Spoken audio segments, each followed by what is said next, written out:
Why did I do Rayven Choi? I had to. After seeing Iron Man back in 2008, like I said, I felt like I knew what Marvel was about to do. I was so excited because of what I knew they were about to do, which was going on a run. I knew it, and it was like, okay, where do Black women fit in all of this? Who are the Black superheroes that I'm going to be able to see? You know, I'm like I say, I grew up watching Wonder Woman. The Hulk was my man. I grew up cosplaying Spider Man. And so it was just like when I saw Iron Man, it was just like, okay, they're gonna go on a run with this. Where do Black women, where are we gonna be in this whole situation? And so I went to the comic shop, excited.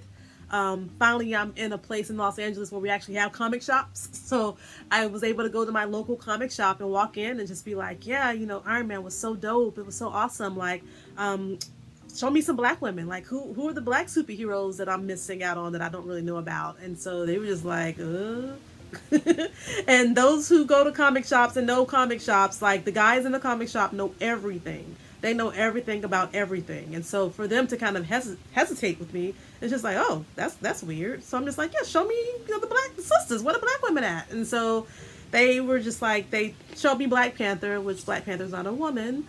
They showed me the Heroes for Hire. Misty Knight, and Misty Knight was a part of a group of people. I'm like, no, I want a standalone character like an Iron Man who he's his own man. Where's the woman and being her own woman? And she's not a part of a crew. She ain't nobody's girlfriend. She's just like a character by herself. There were characters that they would mention, but they weren't Iron Man. They weren't Superman. They weren't Batman. Who's by themselves? Who's running stuff? Who's like has their own world was built around them, and they couldn't present anybody to me.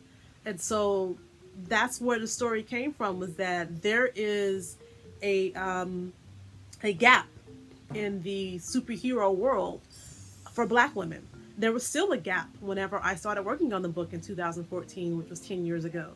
There still wasn't a Black female superhero that was standalone and that had a world, a universe built around her. And so I needed to create that. So this book had to happen. So the process of doing the Rayven Choi graphic novel was kind of a learn as you go along type of situation. Dennis, we had been working together since I believe 2009, 2010. We had worked together on T-shirts. So my first company was Off My Chest Tees. It was a comic book themed company, interestingly enough, that I started back in 2009, and I was doing parody T-shirts.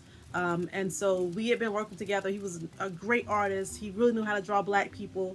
And especially with the parodies that I was doing, I would give him something and he would come back and it would be amazing. And so when it came time to do the book, it was just like, hey, do you want to do this book with me? And I never done a comic book before. Me either. Let's see how it goes. We started in 2014, like in maybe October, November, and we finished 2 books over the next year, and we released them in 2016. I'll tell you, it was less than doing a short film. I think back then, like I say, we were very new at doing this, so I think my books, that first book probably cost me maybe $2,500 to do. And it was over a year, so it was just like I was paying a little bit at a time. So it wasn't like, how you feel like you have to have all this money up front. It was just like I was paying pages as we were going along. I found Dennis on DeviantArt. So DeviantArt is like a website, kind of like a Facebook for artists. And so back in 2009, 2010, when I was looking for an artist, I found this website. There was just like people would show off all the things that they were drawing, and it was people from all over the world. So sometimes I would post a job ad in there and I would get people that would respond. I think Dennis responded to one of my ads, and so that's kind of how we met, was doing T-shirts.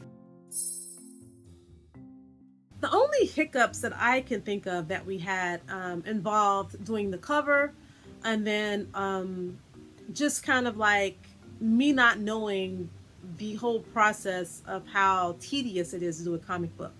When you're doing a short film, or if you're doing a feature film, even there are different departments that handle things. So you have a set decorator, you have a hairstylist, you have makeup person, you have wardrobe that does a wardrobe for you, and all those people, they have in their mind what this character is going to do and how they're going to look or whatever, and they go off to their own little places and they kind of bring it all together. When you're doing a comic book or a graphic novel, you are every department. You are the hair and makeup person. You are the set decorator. You are the wardrobe person. So I didn't realize that I was going to be taking on all those positions in doing a comic book. So I had to go find reference pictures to send my artist, or I had to really describe things, or sometimes I had to draw. Sometimes, I mean, I draw stick figures for the most part, but sometimes I have to draw out blueprints, or I have to draw out things that are happening in that page, or how I want the person to be standing. So I didn't know all of that. So those were kind of some of the hiccups of like me having to really like jump in and like tell him every single thing that I wanted, and even down to the color of her skin. You know, when we got to the colors, it's like those are the types of things that you don't realize will be tedious until you get into doing a comic book. Next week on the Shero Universe miniseries. I get home, I get on my computer, I go to GoDaddy and type in SheroComics.com, and it's there. And I'm just like, this is so stupid. No one has thought about women in this world of comics.